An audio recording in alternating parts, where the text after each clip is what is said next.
வணக்கம். இதில் வந்துட்டு சுவாமி ராமகிருஷ்ண பரமஹம்சர் வந்துட்டு இல்லறத்தில் வந்துட்டு இருக்காங்க. எப்படி அவங்க வாழ்க்கையை கொண்டு போயிட்டு வாழ்ந்தாங்கன்னா அவங்க வந்து கடவுளை வந்து அடைய முடியும் அப்படிங்கிறத சொல்லியிருக்காரு. அதை தான் நம்ம இப்போ பார்க்க போகிறோம். இதில் பார்த்தீங்கன்னா அவர் வந்துட்டு என்ன சொன்னாங்கன்னா, நம்முடைய இல்லற வாழ்க்கையில் இருக்கவங்க நம்முடைய எல்லா கடமைகளையும் நம்ம செய்யணும். ஆனால் பார்த்திங்கன்னா மனதை வந்துட்டு நம்ம கடவுள்கிட்ட வைக்கணும்னு சொல்கிறாங்க. சரிங்களா? அப்புறம் என்னென்னா, இப்போது மனைவி, மக்கள், தாய், தந்தை எல்லாரும் கூடயும் நம்ம சேர்ந்து வாழறோம். சேர்ந்து வாழ்ந்து அவங்களுக்கு தேவையான கடமைகளை நம்ம வந்து செய்கிறோம். ஆனால் அவங்க மேலே வந்துட்டு ஒரு ஒரு பற்று, ஒரு பிடிப்பு வந்துட்டு இல்லாமல் நம்ம வாழ்கிறது தான் நமக்கு நல்லது. அந்த பற்று பிடிப்பை நம்ம கடவுள் மேலே வைக்கணும்னு சொல்கிறாங்க. அதே மாதிரி ஏதாவது அவங்க வந்துட்டு உன்னுடையவர்கள் அல்ல அப்படிங்கிறத நீ உள்ளத்தில் வந்து தெரிஞ்சு வச்சுக்கணும். வச்சுட்டு நீ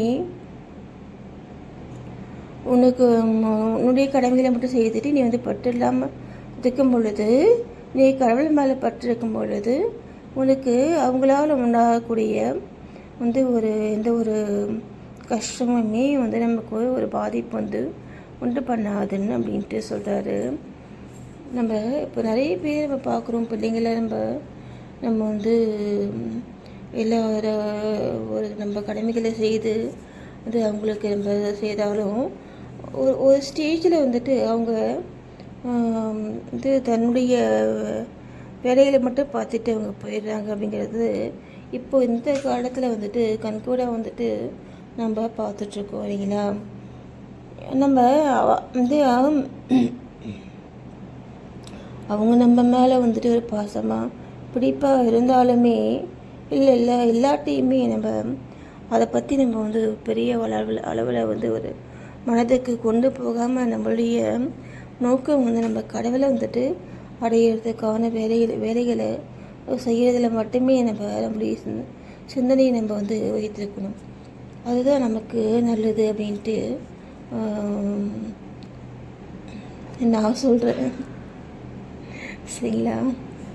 அப்புறம் பார்த்திங்கன்னா அவர் வந்துட்டு ராமகிருஷ்ணரும் வந்துட்டு தான் அதான் சொல்கிறாரு. அவர் வந்துட்டு பற்று இல்லாமல் நீங்கள் வந்துட்டு வாழுங்க. உங்கள் கடமைகளை செய்துட்டு நீங்கள் வந்து பற்று இல்லாமல் நீங்கள் வந்துட்டு வாழ்ந்தீங்கன்னா உங்களுக்கு அந்த கடவுளுடைய அருள் வந்து உங்களுக்கு கிடைக்கும் அப்படின்னு சொல்கிறாரு.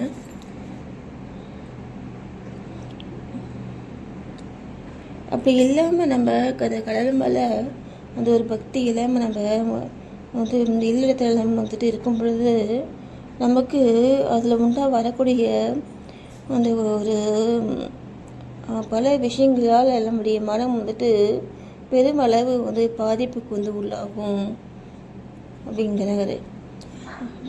பெரிய பெரிய அளவில் நமக்கு வந்து ஒரு துன்பம், இந்த மாதிரி கவலை நம்ம இதெல்லாம் வந்துட்டு நமக்கு வரும்.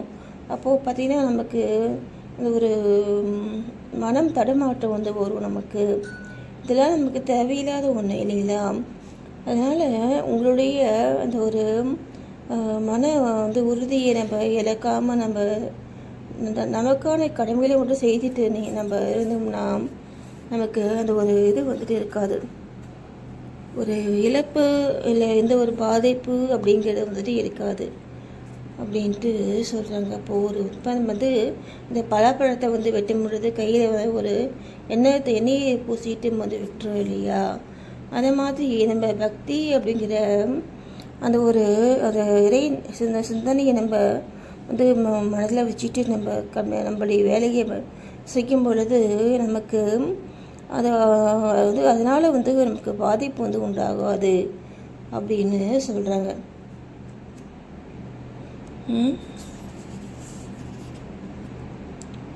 அப்போது தனிமையிலே அமர்ந்து நம்ம அந்த இதே சிந்தனையில் நம்ம வந்து ஈடுபட்டோம் அப்படின்னா நமக்கு ஞானம், வைராக்கியம், பக்தி இதெல்லாம் வந்து உண்டாகுது. அப்போது அந்த மாதிரி நமக்கு அப்படி இல்லாமல் நம்ம மனதை வந்துட்டு இந்த உலகியல் விஷயங்களில் நம்ம வந்துட்டு ஈடுபடுத்தணும் அப்படின்னா நம்மளுடைய தரம் வந்து தாழ்ந்து விடுது இல்லையா? அதனால் நம்ம இந்த உலகியல் விஷயங்களில் நம்ம ரொம்ப அதிகமான வந்துட்டு ஒரு நாட்டத்தை வந்து வைக்காமல் நமக்கு நம்மளுடைய நோக்கமான அந்த ஒரு இதை சிந்தனையிலேயே நம்ம வந்துட்டு நம்முடைய மனதை வந்து வைக்கணும். நம்ம இந்த இல்லறம் வந்துட்டு தண்ணீர் அதே மாதிரி மனம் வந்துட்டு பால் அப்படின்னு சொல்கிறாரு. இப்போ பாலை வந்து தண்ணீரில் வந்து கலந்தோன்னா அது வந்துட்டு ஒன்றா கலந்துருது இல்லையா? நம்ம அந்த சுத்தமான பாலை வந்து நம்ம பார்க்க முடியாது. ஆனால் அதே பாலை நம்ம தயிராக்கி நம்ம அதில் வந்து வெண்ணெய் எடுத்துட்டு எடுத்துட்டு அதுக்கப்புறம் அந்த வெண்ணெய் மேலே நம்ம தண்ணீரை விட்டோம் அப்படின்னா அந்த வெண்ணெய் வந்துட்டு அதில் வந்து தண்ணியில் ஒட்டாமல் மிதக்கும் இல்லையா? அது மாதிரி நம்ம முதல்ல நம்ம தனிமீத நம்மளுடைய அந்த இதை சாதனைகள் அதெல்லாம் செய்து நம்ம அந்த ஞானம், பக்தி அப்படிங்கிற வெண்ணெயை நம்ம வந்து எடுத்துட்டு அதுக்கப்புறம் நம்ம அந்த இல்லற வாழ்க்கையில் நம்ம வந்துட்டு இருக்கும் பொழுது நம்ம அந்த இல்லற வாழ்க்கையில் நம்ம வந்துட்டு போயிட்டு ஒட்ட மாட்டோம்னா நமக்கு நம்ம செய்ய வேண்டிய கடமைகள் இல்லை நம்ம இதற்கு நன்மைகள் நம்ம செய்வோம். ஆனால் பார்த்தீங்கன்னா அது ஃபுல்லாக போயிட்டு நம்ம மிக்ஸ் ஆக மாட்டோம் அப்படின்ட்டு சொல்கிறாங்க. இந்த மாதிரி இறைவன் ஒருவர் மட்டும்தான் வந்துட்டு நிலையானவர். அதே மாதிரி பணத்தை நமக்கு அது வேறு எதுவுமே நமக்கு வந்துட்டு நிலை இல்லை அப்படிங்கிறத நம்ம உணரணும்.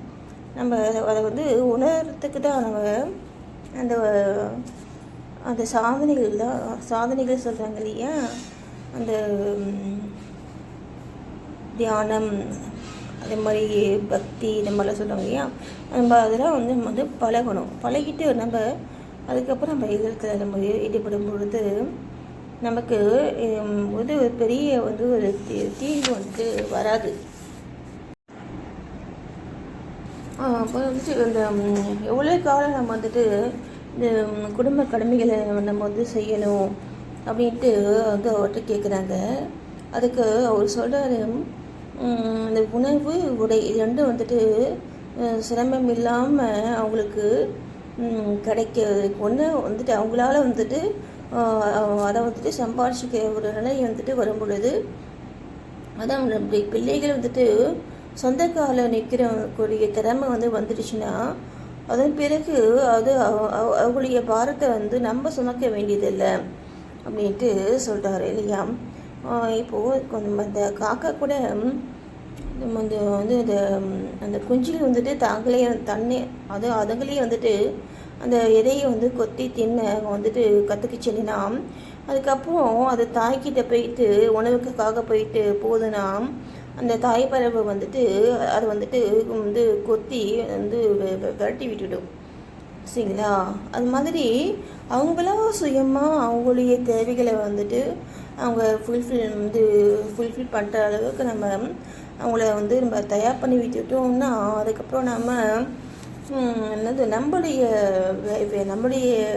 நம்ம எதுக்காக வந்தோமோ நம்முடைய நோக்கம் என்னவோ அதை நோக்கி போகிறதுக்கு நமக்கு ஒரு ஈஸியாக இருக்கும் இல்லையா? அது வரைக்கும் நம்மளுடைய கடமைகளை நம்ம நம்பி இருக்கவங்களுக்காக நம்ம செய்யணும் அப்படின்ட்டு அவர் சொல்கிறாரு.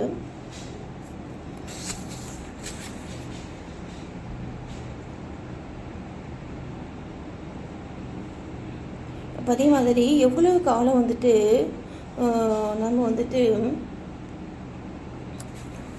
அந்த நம்மளுடைய கடமையை வந்துட்டு செய்யணும் அப்படின்ட்டு ஒருத்தர் கேட்குறாங்க. அதுக்கு அவர் சொல்கிறாரு, இப்போ வந்து ஒரு பூ வந்துட்டு பூக்குதுன்னா அது வந்துட்டு அந்த காய் வந்துட்டு வர வர ஸ்டேஜில் அந்த பூ வந்துட்டு நிலைக்காது இல்லையா, அந்த பூ வந்துட்டு காயாக மாற ஸ்டேஜில் அந்த பூ வந்துட்டு வந்து ஒன்று வந்துட்டு அதுவாக அந்த காயாக மாறிடும், இல்லைன்னா அது வந்து மீதி கொடுத்து வந்து விழுந்துடும் கீழே இல்லையா. அந்த மாதிரி எதை அனுபூதி பெற்ற பின்பு நம்ம ஒரு வந்துட்டு அவங்க கடமைகளை அவங்க செய்ய வேண்டியதில்லை, அதுக்கு அவங்களுக்கு மனமும் இருக்காது அப்படின்னு அவர் சொல்கிறாரு. என்னென்னா அவர் வந்துட்டு என்னென்னா, நீங்கள் வந்துட்டு இறை சிந்தனையிலேயே உங்களுடைய மனதை வந்துட்டு நீங்கள் வந்து நீங்கள் வச்சிருக்கிறதுக்கு மட்டும்தான் உங்களுக்கு பிடித்தமான ஒரு வேலையாக வந்துட்டு இருக்குமே தவிர வேறு எதுவுமே உங்களுடைய மனம் வந்துட்டு செல்லாது அப்படின்னு சொல்கிறாரு.